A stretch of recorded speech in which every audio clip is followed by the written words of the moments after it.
નમસ્કાર મિત્રો, સ્વાગત છે તમારું અમારી YouTube channel Gujarat jobs and ન્યૂઝમાં. મિત્રો, આખરે આશાબહેનો અને આંગણવાડી કાર્યકરો માટે મોટો નિર્ણય કરવામાં આવી રહ્યો છે. જે ઘણા લાંબા સમયથી રાહ જોવામાં આવી રહી હતી તેનો આખરે અંત આવ્યો છે. તો આજના વિડીયોમાં આપણે જોઈએ આશા આંગણવાડી અને કાર્યકરો માટે જે મોટો નિર્ણય અને સમાન વેતનનો લાભ આપવામાં આવ્યો છે તે વિશે. તો સરકારે એક મોટું પગલું ભરતા ભારત સરકાર દ્વારા આઉટસોર્સ કરાર આધારિત આશા આંગણવાડી અને દૈનિક વેતન કામદારો માટે સમાન વેતનની જાહેરાત કરી છે.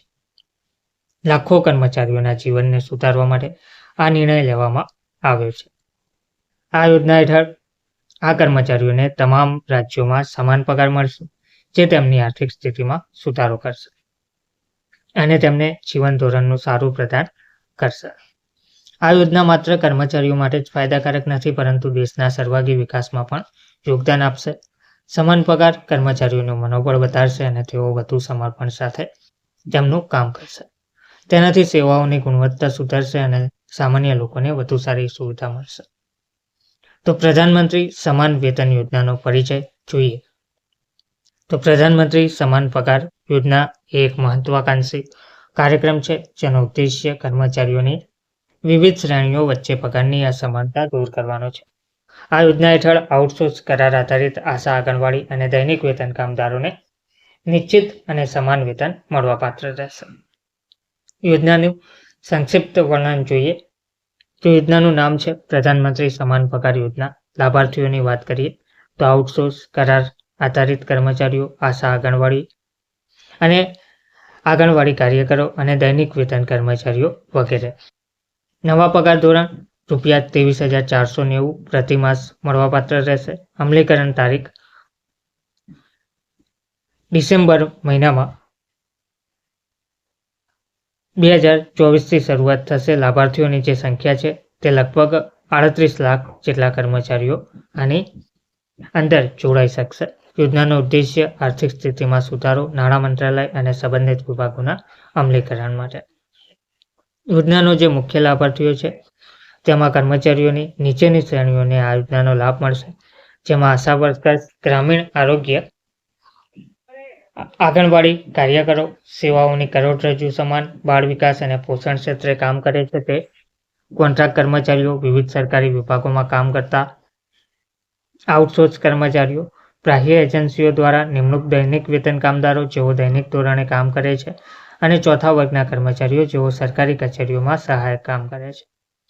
નવા પગાર ધોરણની વિગતો. નવું પગાર માળખું. એમાં આ યોજના હેઠળ તમામ લાભાર્થીઓને સમાન વેતન મળશે. નવું પગાર ધોરણ નીચે મુજબ રહેશે, જેમાં માસિક પગાર 23,490 એટલે દૈનિક વેતન ₹600 પ્રતિ દિવસ લઘુત્તમ. વાર્ષિક પગાર 2,81,880 જેટલો થશે. આ નવું પગાર ધોરણ અગાઉના પગાર કરતાં લગભગ બમણું કહી શકાય, જે કર્મચારીઓની નાણાકીય સ્થિતિમાં નોંધપાત્ર સુધારો લાવશે. યોજનાના મુખ્ય લાભોની વાત કરીએ તો આર્થિક સુરક્ષા. નિયમિત અને પર્યાપ્ત પગાર કર્મચારીઓને આર્થિક સુરક્ષા પ્રદાન કરશે. જીવન ધોરણમાં સુધારો. સારા પગાર સાથે કર્મચારીઓ તેમના પરિવારોને વધુ સારું જીવન ધોરણ પ્રદાન કરી શકશે. કાર્યપ્રેરણા. સમાન પગાર કર્મચારીઓનું મનોબળ વધારશે અને તેઓ વધુ ઉત્સાહથી કામ કરશે. સામાજિક સુરક્ષા. આ યોજનામાં વિવિધ સામાજિક સુરક્ષા લાભોનો પણ સમાવેશ થાય છે. ગરીબી નાબૂદી. ગ્રામીણ વિસ્તારોમાં કામ કરતા કર્મચારીઓની આવકમાં વધારો કરીને ગરીબી ઘટશે. યોજનાનું અમલીકરણ. યોજનાના અમલીકરણ માટે નીચેના પગલાં લેવામાં આવશે. કર્મચારી ડેટાબેઝ. તમામ પાત્ર કર્મચારીઓનો કેન્દ્રીય ડેટાબેઝ તૈયાર કરવામાં આવશે.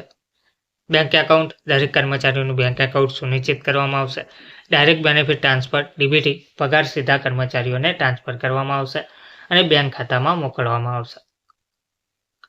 Monitoring system. એક ઓનલાઈન મોનિટરિંગ સિસ્ટમ સ્થાપિત કરવામાં આવશે. ફરિયાદ નિવારણ. કર્મચારીઓની ફરિયાદોના નિરાકરણ માટે એક મિકેનિઝમ ગોઠવવામાં આવશે. આશા કાર્યકરો માટે વિશેષ જોગવાઈ કરવામાં આવશે, જેમાં ગ્રામીણ આરોગ્ય સેવાઓનો મહત્વનો ભાગ છે. તેમના માટે કેટલીક વિશેષ જોગવાઈઓ કરવામાં આવી છે. પ્રોત્સાહનો. નિયમિત પગાર ઉપરાંત પ્રદર્શન આધારિત પ્રોત્સાહનો. તાલીમ. નિયમિત કૌશલ્ય અપગ્રેડેશન અને તાલીમ કાર્યક્રમો. મોબાઈલ ઉપકરણ, સ્માર્ટફોન અથવા ટેબ્લેટ કાર્ય માટે ઉપલબ્ધ રહેશે. યુનિફોર્મ અને કીટ, ફ્રી યુનિફોર્મ અને મેડિકલ કીટ, આરોગ્ય વીમો, આશા કાર્યકરો અને તેમના પરિવાર માટે આરોગ્ય વીમો, આંગણવાડી કાર્યકરો માટે જે લાભો છે તે આંગણવાડી કાર્યકરો બાળ વિકાસ અને પોષણ ક્ષેત્રે મહત્વની ભૂમિકા ભજવે છે તેમને નીચેના લાભો આપવામાં આવશે. તેમાં નિયમિત પગાર દર મહિને 23,490નો નિયમિત પગાર, પેન્શન યોજના, નિવૃત્તિ પછી પેન્શનની સુવિધા તેમજ પ્રસૂતિ લાભો દરમિયાન પગાર સાથે રજા, તાલીમ, નિયમિત કૌશલ્ય વિકાસ અને તાલીમ કાર્યક્રમો, કાર્યસ્થળની સુવિધાઓ, કાર્યકારી વાતાવરણ અને જરૂરી સાધનો, કરાર અને આઉટસોર્સ કર્મચારીઓ માટે કરાર અને આઉટસોર્સ કર્મચારીઓ માટે જે જોગવાઈઓ કરવામાં આવી છે તેમાં સમાન પગાર, નિયમિત કર્મચારીઓની જેમ સમાન પગાર અને ભથ્થા, જોબ સિક્યુરિટી, લાંબા ગાળાના કોન્ટ્રાક્ટ અને રેગ્યુલરાઇઝેશનની શક્યતા, સામાજિક સુરક્ષામાં EPF, ESI જેવી સામાજિક સુરક્ષા યોજનાઓનો લાભ મળશે. રજામાં નિયમિત કર્મચારીઓની સમાન રજાની સુવિધા મળશે.